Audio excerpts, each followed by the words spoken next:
السلام علیکم ورحمۃ اللہ وبرکاتہ۔ بسم اللہ الرحمن الرحیم والصلاة والسلام علی رسولہ الکریم اشرف المرسلین خاتم المعصومین وعلی آلہ وصحبہ اجمعین، اما بعد۔ خواتین و حضرات، 2024 کے دورہ قرآن کی نشریات کے ساتھ خلیق الرحمن آپ سے مخاطب ہے۔ سپارہ نمبر 20 ہے اور سورۃ النمل ہے، آیات ہیں 83 سے لے کر 93 تک۔ وَيَوْمَ نَحْشُرُ مِنْ كُلِّ أُمَّةٍ فَوْجًا مِمَّنْ يُكَذِّبُ بِآيَاتِنَا۔ لوگوں، اس دن کو کبھی نہ بھولنا جس دن ہم ہر امت میں سے ایک بہت بڑی تعداد کو، ایک انبوہ کثیر کو، ایک بہت بڑی تعداد ان لوگوں کی جمع کریں گے، گھیر کے لائیں گے، سمیٹ کے لائیں گے، جو ہماری آیات کو جھٹلاتے تھے۔ یعنی قیامت کے دن اللہ ہر امت میں سے ایک بہت بڑی تعداد، فوج کا لفظ استعمال کیا گیا ہے، ان لوگوں کی ہم گھیر کے لائیں گے، جمع کریں گے، جو دنیا میں ہماری آیات کو جھٹلاتے رہتے تھے۔ آیات چاہے وہ قرآن کی ہوں، چاہے قدرت کی نشانیاں ہوں، ساری چیزیں، وہ آیات جو اللہ تک پہنچنے کا پتہ دیتی ہیں، اللہ کہتا ہے ہم ان کو اکٹھا کریں گے۔ فَهُمْ يُوزَعُونَ، پھر ان سب کو ان کے گناہوں کی نوعیت کے مطابق ٹولیوں میں بانٹ دیا جائے گا، ان کی ٹولیاں بنا دی جائیں گی۔ آیات کو جھٹلانے والے ایسے بھی ہیں جو اللہ کے منکر ہیں، ملحد ہیں۔ آیات کو جھٹلانے والے ایسے بھی ہیں جو اللہ کے اقراری ہیں، اقرار کرتے ہوئے، اللہ کو مانتے ہوئے شرک کرتے ہیں۔ آیات کو جھٹلانے والے وہ بھی ہیں جو اللہ کو مانتے ہوئے نبی کی نبوت کا انکار کرتے ہیں، یا اللہ کو مانتے ہوئے، نبی کی نبوت کو مانتے ہوئے نبی کی ختم نبوت کا انکار کرتے ہیں۔ آیات کو جھٹلانے والے وہ بھی ہیں جو بظاہر اللہ کو مانتے بھی ہیں، نبی کی نبوت کو بھی مانتے ہیں، ختم نبوت کو بھی مانتے ہیں، لیکن نبیوں سے اپنے اماموں کو افضل سمجھتے ہیں۔ یعنی جو بھی بنیادی عقائد کی خلاف ورزی کرتا ہے، اللہ اکبر، فروعی مسائل میں اختلاف یہ نہیں ہے، وہ یہاں نہیں ہے، جو بھی کفر و اسلام کے درمیان جو حد فاصل ہے ان کو جھٹلاتا ہے، وہ تکذیب آیات کرتا ہے، ان کی ٹولیاں بنا دی جائیں گی۔ ارے یہ ملحدوں کا ٹولہ ہے، یہ مشرکوں کا ٹولہ ہے، یہ ختم نبوت کے منکرین کا ٹولہ ہے، یہ اپنے اماموں کو نبیوں سے افضل قرار دینے والوں کا ٹولہ ہے۔ ارے یہ اللہ کے نبی کی تیار کردہ جماعت صحابہ کو برا بلا کہنے والوں کا ٹولہ ہے۔ ان کے ٹولیاں بنا دی جائیں گی، پھر ٹولیاں بنا کے ان کو روکا جائے گا۔ یوزعون کے اندر دونوں مفہوم ہیں۔ یوزعون کا ایک مطلب ہے روک کے رکھا جائے گا، ایک ہے ٹولیاں بنا دیا جائے گا۔ دونوں جمع ہو سکتی ہیں، ایک ثلاثی مجرد سے، ایک مزید سے۔ لا الہ الا اللہ۔ بعض باتیں اچانک میں اپنی فطرت سے مجبور ہو کے گرامر کی کوئی نہ کوئی بات کر دیتا ہوں، عوام الناس کو سمجھ نہ آئے تو کوئی اس کی پرواہ نہ کیجیے گا۔ عوامی سطح پر میں اپنی بساط کے مطابق پوری بات کرنے کی کوشش کرتا ہوں۔ بہرحال ان کی ٹولیاں بھی بنا دی جائیں گی اور انہیں روک کے رکھا جائے گا۔ ذرا اپنے تخیل کو قوت دیں۔ قیامت برپا ہوگی، لوگ جہاں جہاں پڑے ہوں گے، قبروں میں، ہمالیہ کے اندر راکھ پہ، سمندر میں، گٹروں میں، جہاں جہاں پڑے ہوں گے اور جس شکل میں پڑے ہوں گے، اللہ ان کو زندہ کریں گے۔ ان کو پہلے گھیر کے سمیٹ کے لایا جائے گا میدان حشر میں پہنچنے سے پہلے۔ جب گھیر کے سمیٹ کے لایا جائے گا تو ایک جگہ ان کو روکا جائے گا، سمیٹتے سمیٹتے اکٹھے کریں گے، پھر ان سب کو ملا کے میدان حشر میں پیش کیا جائے گا۔ یہ ہے، اگر آپ تخیل کو قوت دیں، ان آیات کو سمجھنا بہت آسان ہو جاتا۔ لا الہ الا اللہ۔ اللہ اکبر۔ تو یہ تھوڑا سا میں نے آپ کو یہ بات کر دی، ذالکم مما علمنی ربی، کہ یہ پہلے ان کو گھیر کے لایا جائے گا، پھر روکا جائے گا، اور پھر ان کو سب کو ملا کے میدان حشر میں خدائی عدالت میں پیش کیا جائے گا۔ حتی اذا جاؤ، جب یہ سب کے سب خدائی عدالت میں حاضر ہوں گے، پھر اللہ ان سے کہے گا اکذبتم بآیاتی حتی اذا جاؤ قال اکذبتم بآیاتی، ارے تم ہی وہ لوگ ہو جو تم دنیا میں میری آیات کو جھٹلاتے رہے، وَلَمْ تُحِيطُوا بِهَا عِلْمًا، اور کوئی میری آیات کا تم نے کوئی علمی احاطہ بھی نہیں کیا تھا، یعنی جو تم نے تکذیب کی کوئی اسی علمی بنیاد پہ نہیں کی ہے، تم ہی وہ لوگ تھے علمی بنیاد نہ ہوتے ہوئے تم نے میری آیات کو جھٹلایا۔ اس استفہام سوال کے اندر ڈانٹ ہے، زجر ہے، اور یہ استفہام تقریری ہے، تم ہی وہ لوگ ہو جو یہ تکذیب کا کام کرتے رہے، وگرنہ تم نے یہ نہیں کیا تو بتاؤ کیا کرتے رہے ہو، ام ماذا کنتم تعملون، کیا کرتے رہے ہو؟ مطلب کیا ہوا؟ تم نے میری آیات کی تکذیب کے علاوہ دنیا میں کوئی کام تم نے کیا ہی نہیں ہے۔ ان آیات پہ آپ اگر تفسیر کو دیکھیں گے تو آپ کو اندازہ ہو جائے گا، جو میں تفاسیر کو دیکھ کے اپنا شہد پیش کر سکتا تھا وہ میں نے آپ کے سامنے کر دیا، تو اللہ تعالیٰ نے مجھے سمجھائی بات۔ اللہ اکبر۔ ام سے ماقبل کی تردید ہوتی نا، ام ماذا کنتم تعملون، اگر تم نے یہ آیات کی تکذیب نہیں کی تو پھر بتاؤ تم نے کیا کیا، اس کے علاوہ کیا کیا ہے؟ مطلب اللہ کا کیا ہے؟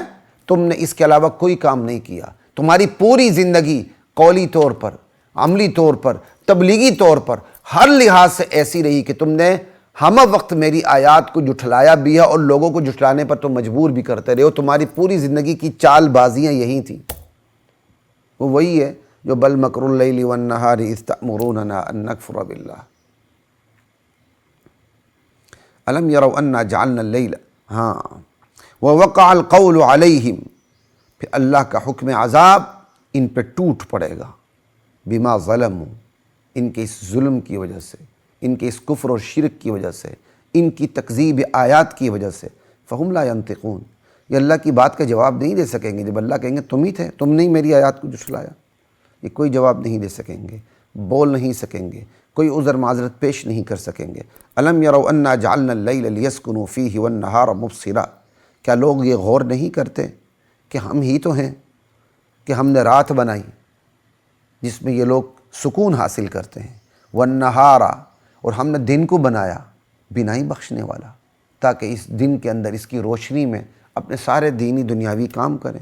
رات اندھیری والی بنائی، سکون، دن بینائی بخشنے والا بنایا۔ اللہ اکبر۔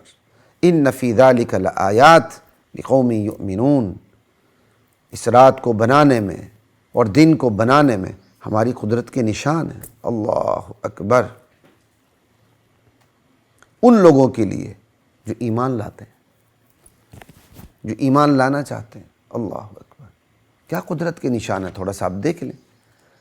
یہ ہر وقت بندہ اپنی زندگی میں ہر وقت یا دن میں ہوتا ہے یا رات میں ہوتا ہے، تو دن رات کا تو سرکل چلتا رہتا ہے، تو بندہ صرف دن رات کے سرکل پہ غور کرے تو وہ خدا کی ذات پہ اور اس کی توحید پہ ایمان لائے بغیر نہیں رہ سکتا۔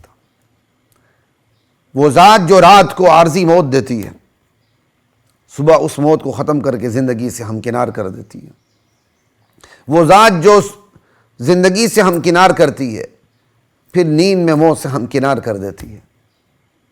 اللہ اکبر۔ تو جو ذات دن رات زندگی موت کا سرکل چلاتی رہتی ہے، سوتے ہیں موت، جاگتے ہیں زندگی، تو وہ ذات تمہیں دوبارہ زندگی عطا نہیں کر سکتی۔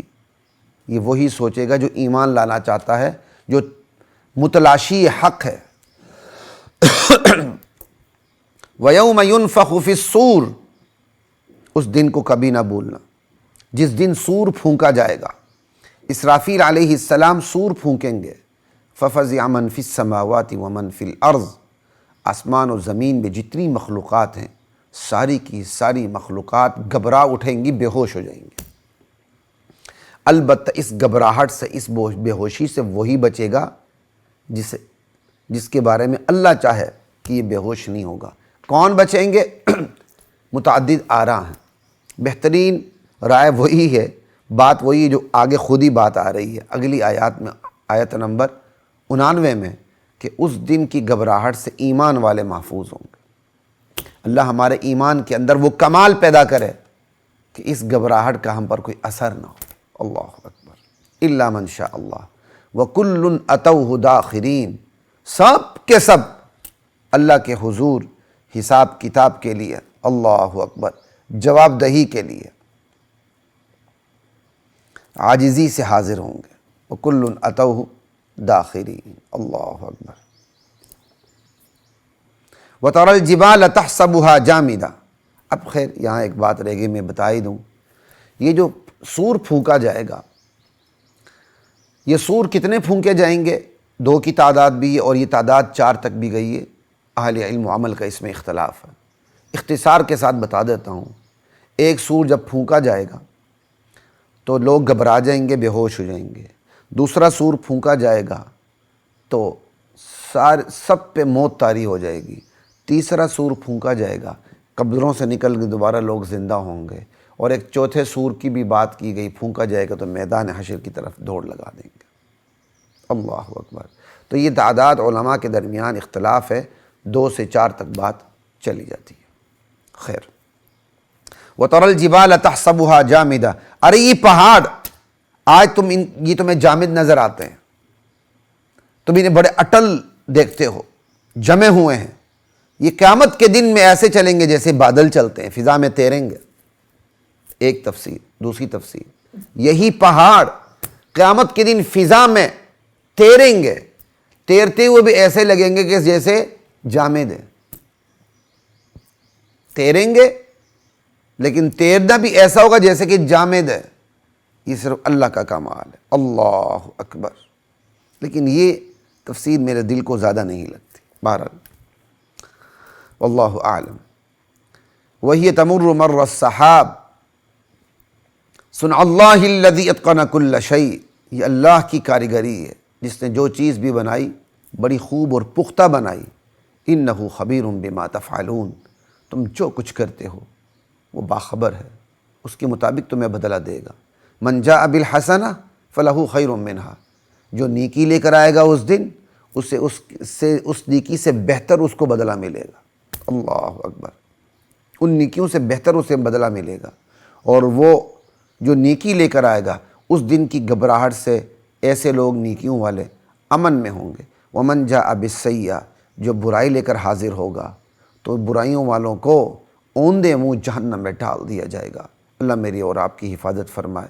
هل تجزون الا ما کنتم تعملون، پھر دوزخ کے فرشتے کہیں گے کہ کوئی تم پہ ظلم نہیں ہو رہا، جو کرتے تھے اسی کے تو تمہیں بدلہ مل رہا ہے۔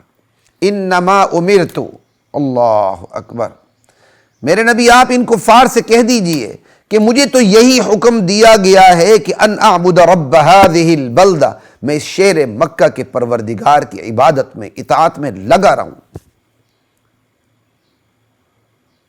اللہ اکبر، الذی حرمها، وہ پروردگار جس نے اس شہر مکہ کو حرمت اور تقدس بخشا، حرمت بخشی، اور ایسی حرمت بخشی کہ اللہ اکبر کہ اس میں جدال بھی، قتال بھی، شکار بھی، کانٹا توڑنا تک بھی حرام ہے۔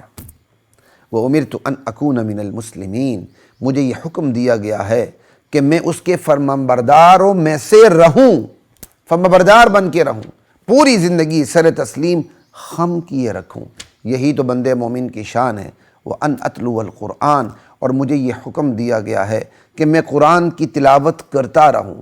قرآن کی تلاوت خود بذات خود ایک مقصود ہے، کسی بارے میں بات آئے گی۔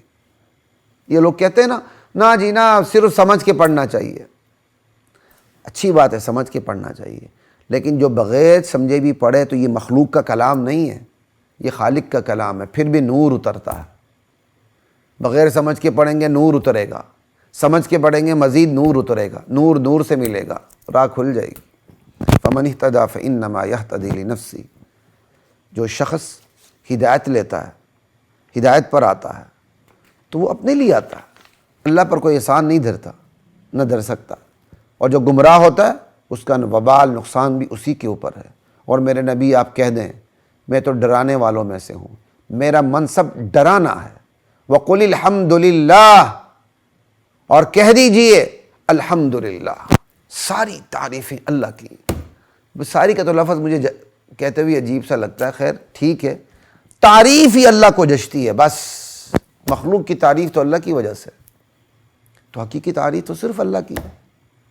الحمدللہ، تمام تعریفیں اللہ کی ہیں۔ وہ کون سی تعریف؟ جو صرف اللہ کو جچتی ہے۔ تعریف تو میری اور آپ کی بھی ہوتی ہے۔ یہاں تعریف وہ صفات ہیں جو اللہ کی ہیں۔ اللہ خالق ہے، اللہ مالک ہے، اللہ رازق ہے، اللہ رب العالمین ہے، اللہ رحمت للعالمین ہے۔ رحمت للعالمین، نبی بھی رحمت للعالمین، سب سے بڑے رحمت للعالمین رحمان کی وجہ سے ہیں۔ اللہ مدبر ہیں، پورے کائنات کی تدبیر اللہ کے پاس ہے۔ عزت دینے والا اللہ، ذلت دینے والا اللہ، تخت سلطنت پر بٹھانے والا اللہ، تخت دار پہ چڑھانے والا اللہ، بگاڑنے والا اللہ، بنانے والا اللہ، سنوارنے والا اللہ، دینے والا اللہ، دے کے چھین لینے والا اللہ، نہ پتولا دینے والا اللہ، بے حساب دینے والا اللہ، اور دینے پہ آ جائے فقیر کو درجن درجن بیٹے دینے والا اللہ، نہ دینے پہ آ جائے اپنے معزز ترین نبی کو بھی بڑھاپے تک ترسا کے رکھے، نہ دے، نہ بیٹا دے، نہ بیٹی دے، اور پھر بڑھاپے پہ دینے پہ آ جائے بانجھ پن بھی ٹھیک کر دے، اولاد بھی دے دے، اولاد بھی نبی بنا دے، اسحاق دے دے، اسماعیل دے دے، بڑھاپے میں دے دے۔ الحمدللہ، یہ تعریف اللہ کو جچتی ہے۔ اللہ اکبر، اللہ اکبر۔ نوح علیہ السلام، پوری جمہوریت قوم ان کی غرق ہو گئی، بچانے والا نوح کو اور ایمان والوں کو اللہ۔ اسی طرح قوم عاد، ہود علیہ السلام کو بچانے والا اللہ۔ قوم سمود، صالح علیہ السلام کو ان کی قوم سے بچانے والا اللہ۔ یوسف علیہ السلام، بھائیوں کے مکر سے اور کیا کہتے ہیں بچانے والا اللہ۔ اور اسی طرح ان کی پرورش وقت کے وائٹ ہاؤس میں فرعون میں کرنے والا اللہ۔ کیا بات! وَقُلِ الْحَمْدُلِلَّهِ سَيُرِيكُمْ آیَاتِهِ، وہ اللہ تو تمہیں ہمیشہ اپنے نشانات قدرت دکھاتا رہتا ہے، دکھاتا رہے گا۔ وہ اللہ تمہیں اپنی پہلے بھی دکھاتا رہا اور اب بھی دکھاتا رہے گا، تاکہ تم ان آیات کو پہچان جاؤ کہ خدا کی آیات ہیں، خدا کی تک پہنچنے کا پتہ دیتی ہیں، تو تم خدا تک پہنچ جاؤ۔ لیکن اب یہ تمہارا پہنچنا، یہ تمہارے اپنے اختیار میں ہے۔ پہنچو گے تو جو جیسے گزر چکا ہے پیچھے، فَمَنِ اهْتَدَىٰ فَإِنَّمَا يَهْتَدِي لِنَفْسِهِ، اپنا فائدہ کرو گے۔ نہیں پہنچو گے تو وَمَنْ ضَلَّ فَقُلْ إِنَّمَا أَنَا مِنَ الْمُنذِرِينَ، اپنا نقصان کرو گے۔ وَمَا رَبُّكَ بِغَافِلٍ عَمَّا تَعْمَلُونَ، تم جو کچھ کرتے ہو تمہارا پروردگار اس سے بے خبر نہیں ہے۔ السلام علیکم ورحمۃ اللہ وبرکاتہ۔ وَلَقَدْ أَنزَلْنَا